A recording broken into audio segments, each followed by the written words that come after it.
Ito po yung sample ng basang print, and ito po ay dark color. And as per heater guidelines, kailangan po natin siyang iset to at least 45 to 50 degrees yung temperature po ng printer heater.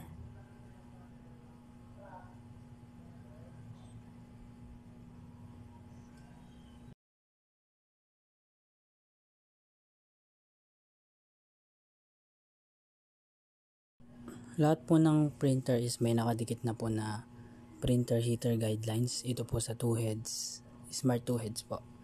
And ito po yung sa 5 feet 1 head. And dito naman po yung 6 feet 1 head.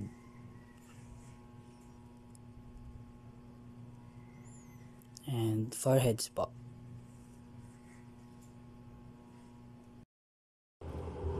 For light colors naman po, as per heater guidelines, iset lang po natin siya sa at least 15 to 20 degrees po.